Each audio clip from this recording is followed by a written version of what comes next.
রূপসা ছিল একটি শহরের সবচেয়ে সুন্দরী মেয়ে।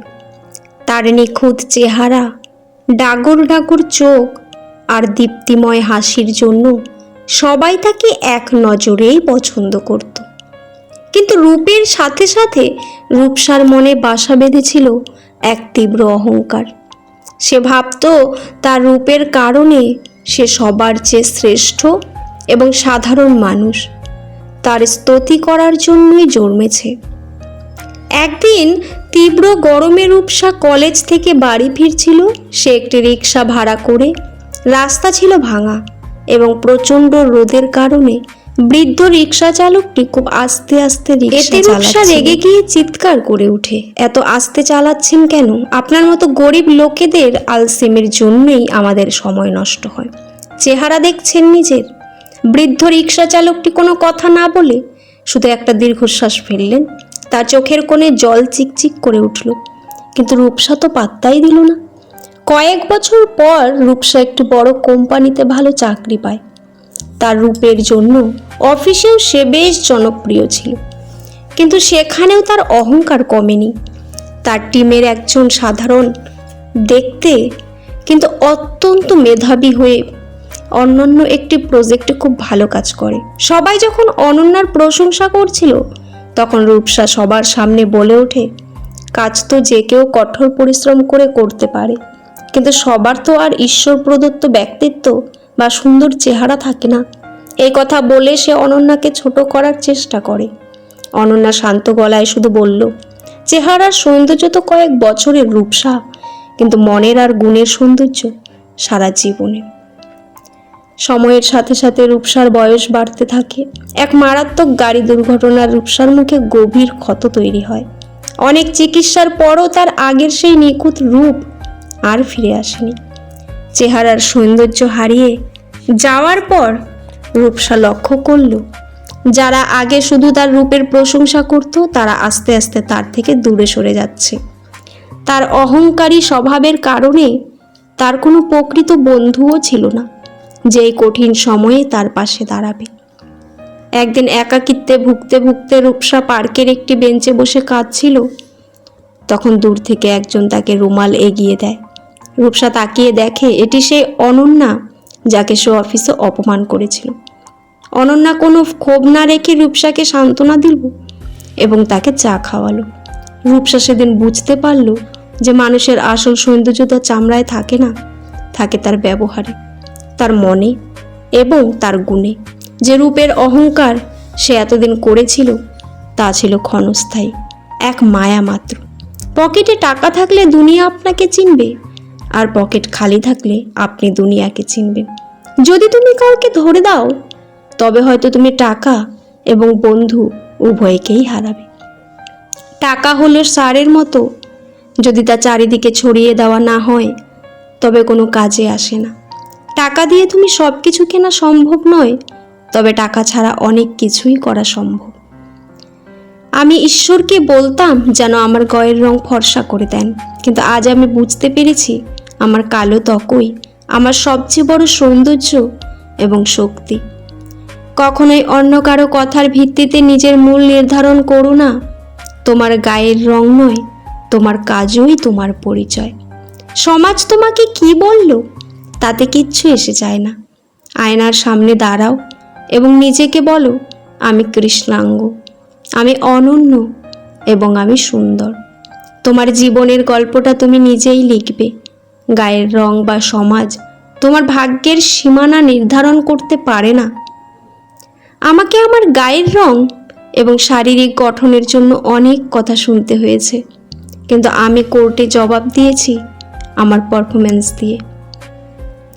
আমি একজন নারী, অনন্য এক কৃষ্ণাঙ্গ নারী। এটাই আমার অহংকার এবং এটাই আমার শক্তি। কালো, তা সে যতই কালো হোক, দেখেছি তার কালো হরিণ চোখ। সৌন্দর্য চামড়ার রঙে থাকে না, থাকে চোখের দৃষ্টিতে এবং ব্যক্তিত্বে। কালো রং যেমন সব রঙকে নিজের মধ্যে ধারণ করতে পারে, তেমনি একজন কালো মেয়ের মনও গভীর মায়া এবং সহনশীলতা ধারণ করতে পারে। সূর্যের আলোতে যেমন উজ্জ্বলতা থাকে, তেমনি চাঁদের আলোতেও এক অদ্ভুত স্নিগ্ধতা থাকে। ফর্সা আর কালোর পার্থক্যটাও ঠিক তেমনই সুন্দর। সফলতা কোনো দুর্ঘটনা নয়, এটি কঠোর পরিশ্রম, অর্ধাবসায় এবং শেখার ফল। একবার না পারিলে দেখো শতবার, ব্যর্থতাই সফলের সফলতার স্তম্ভ। আপনার লক্ষ্য যদি দৃঢ় হয়, তবে কোনো বাধাই আপনাকে থামাতে পারবে না। স্বপ্ন সেটা নয় যা তুমি ঘুমিয়ে ঘুমিয়ে দেখো, স্বপ্ন সেটাই যা তোমাকে ঘুমোতে দেয় না। যদি তুমি সূর্যের মতো উজ্জ্বল হতে চাও, তবে প্রথমে সূর্যের মতো পুড়তে শেখো। যদি তুমি সূর্যের মতো উজ্জ্বল হতে চাও, তবে প্রথমে সূর্যের মতো পুড়তে শেখো। ওঠো, জাগো এবং লক্ষ্যে না পৌঁছানো পর্যন্ত থেমো না। নিজে যা বিশ্বাস করো তা করেই দেখাও। নিজের ওপর বিশ্বাস রাখো, বিশ্ব তোমার পায়ে নত হবে। বিপদ দেখে ভয় পেও না, বিপদকে জয় করাই মানুষের ধর্ম। যিনি কখনোই ভুল করেননি, তিনি কখনো নতুন কিছু করার চেষ্টাই করেননি। আপনার সময় সীমিত, তাই অন্যের জীবন বাঁচাতে গিয়ে তা নষ্ট করবেন না।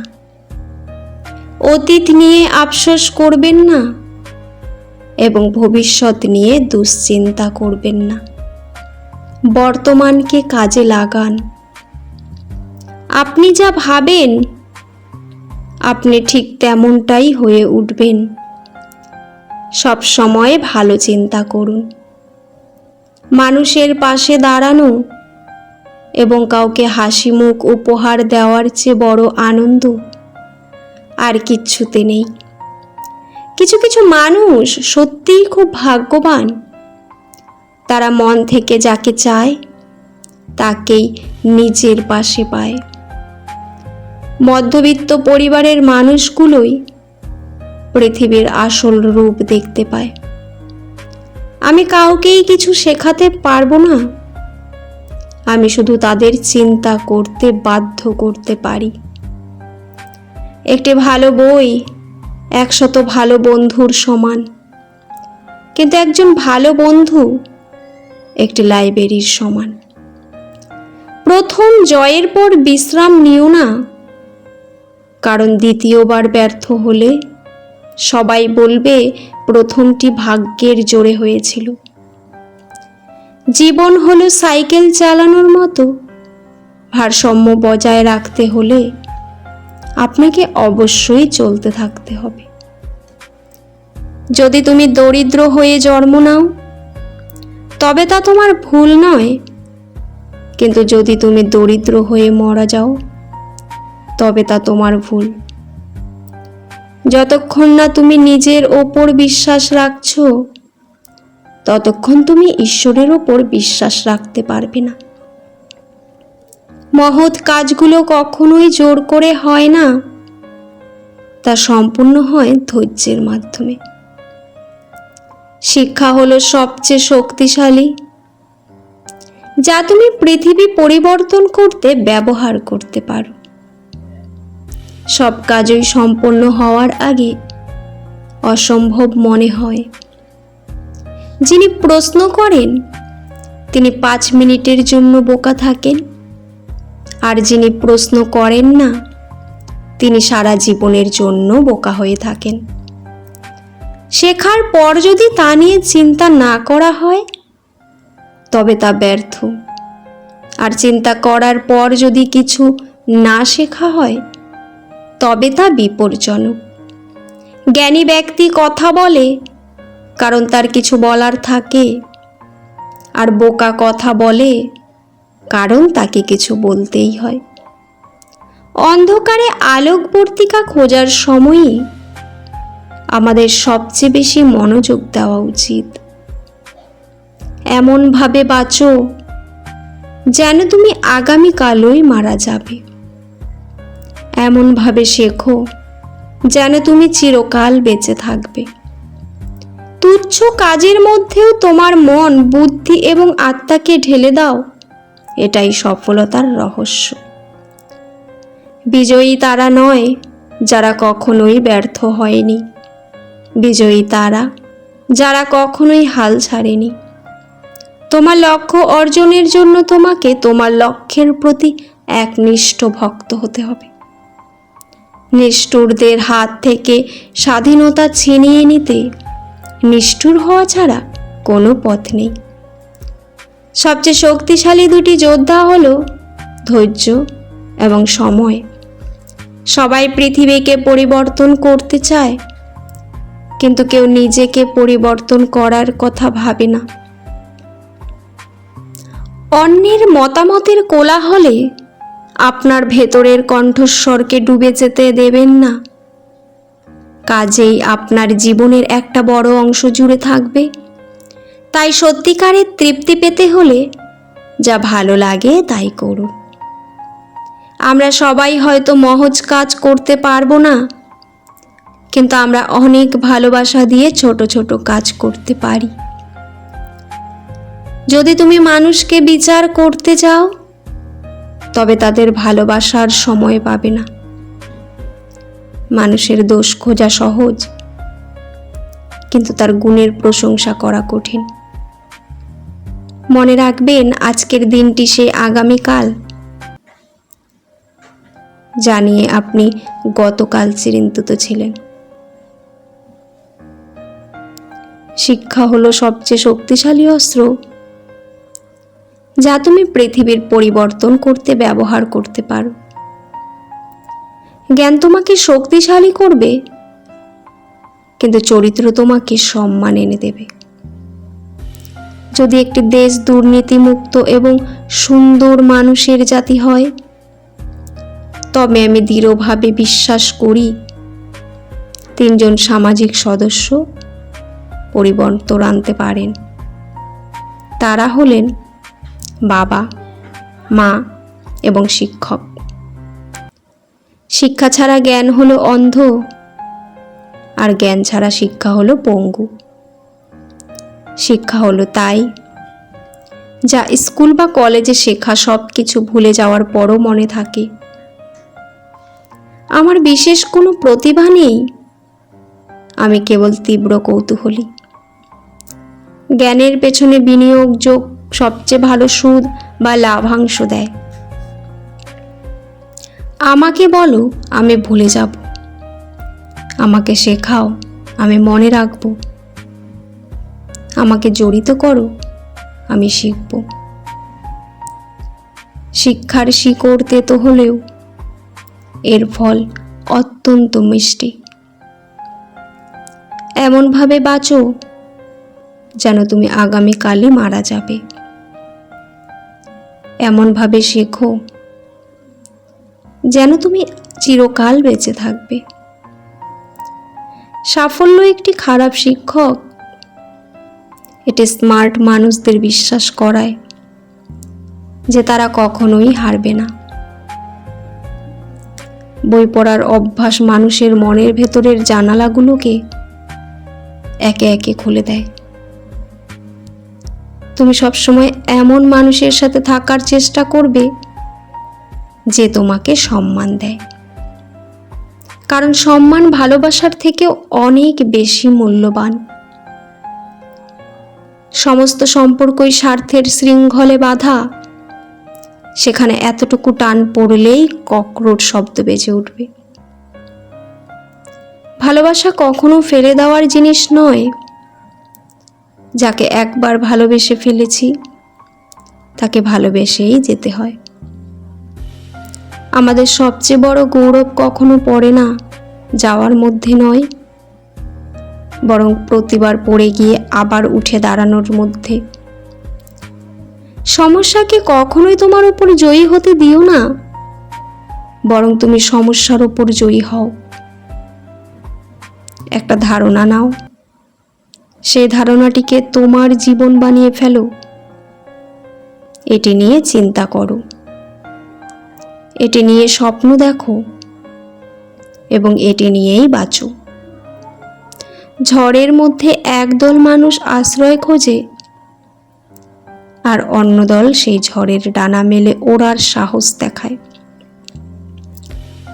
তুমি নিজে সেই পরিবর্তন হও যা তুমি পৃথিবীতে দেখতে চাও।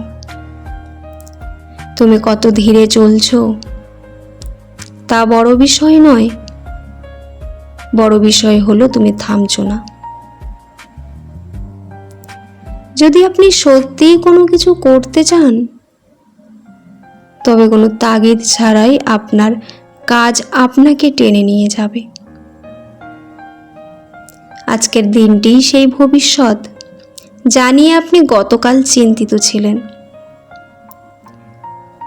নিজেকে জিজ্ঞেস করুন, আজকের দিনটি কি নষ্ট করার মতো? সাফল্যের আনন্দ উদযাপন করা ভালো, তবে ব্যর্থতার পাঠ মনে রাখা আরো বেশি গুরুত্বপূর্ণ। যদি তুমি কোনো কিছুর স্বপ্ন দেখতে পারো, তবে তুমি তা অর্জনও করতে পারো। জীবন নিজেকে খুঁজে পাওয়ার নাম নয়, জীবন হলো নিজেকে তৈরি করার নাম। কান্নায় কখনোই সমস্যার সমাধান হয় না, কিন্তু মনের জমে থাকা কষ্ট হালকা হয়ে যায়। সবসময় নিজের মতো থাকার চেষ্টা করো, কারণ অন্য সবার চরিত্র ইতিমধ্যেই কেউ না কেউ নিয়ে নিয়েছে।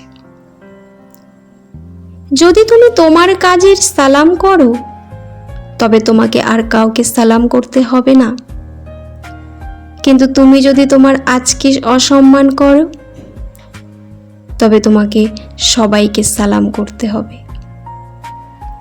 তুমি যদি ভাবো তুমি পারবে, কিংবা তুমি যদি ভাবো তুমি পারবে না, উভয় ক্ষেত্রেই তোমার ভাবনাই সঠিক। আজকের দিনটি কঠিন, আগামীকাল আরো কঠিন হবে, কিন্তু পরশু দিনটি অবশ্যই সুন্দর হবে। আমাদের জীবনের মূল উদ্দেশ্য হলো সুখী হওয়া। যদি আপনি অন্যকে সুখী দেখতে চান, তবে সহমর্মিতা প্রকাশ করুন। যদি আপনি নিজে সুখী হতে চান, তাহলেও সহমর্মিতা প্রকাশ করুন। শান্তি শুরু হয় একটি ছোট্ট হাসির মাধ্যমে। দুটো জিনিস সব সময় ভুলে যাও: তোমার করা ভালো কাজ এবং অন্যের করা খারাপ ব্যবহার। একটি ছোট্ট মেয়ে তার গায়ের কালো রঙের কারণে সব সময় বিষণ্ণ থাকত। স্কুলের বন্ধুরা অনেকেই তার সাথে খেলতে চাইতো না। একদিন সে মনের দুঃখে তার দাদুকে যেয়ে জিজ্ঞাসা করলো, দাদু, ঈশ্বর আমাকে কেন এত কালো করে তৈরি করলেন? ফর্সা হলে কি সবাই আমাকে বেশি ভালোবাসতো না? দাদু হেসে তাকে বাগানে নিয়ে গেলেন। বাগানে অনেক রঙের ফুল ফুটেছিল। দাদু মেয়েটিকে জিজ্ঞেস করলেন, আচ্ছা দিদি ভাই, এই বাগানে যদি শুধু সাদা রঙের ফুল থাকতো, তবে কি তুমি বাগানটা দেখতে এত সুন্দর লাগতো? মেয়েটি মাথা নেড়ে বলল, না দাদু, লাল, নীল, হলুদ সব রঙের ফুল আছে বলেই তো বাগানটা এতটা রঙিন। দাদু তখন মেয়েটির মাথায় হাত বুলিয়ে দিলেন। পৃথিবীটাও ঈশ্বরের একটা বড় বাগান। এখানে এক একজন এক এক মানুষ কয়েকটি ফুল। তোমার এই কালো রং প্রকৃতিরও একটি সুন্দর অংশ। মানুষ যখন তোমার সুন্দর মন, তোমার পড়াশোনা আর তোমার ভালো ব্যবহার দেখবে, তখন তারা তোমার ত্বকের রং ভুলে যাবে, তোমার গুণের প্রশংসায় পঞ্চমুখ হবে।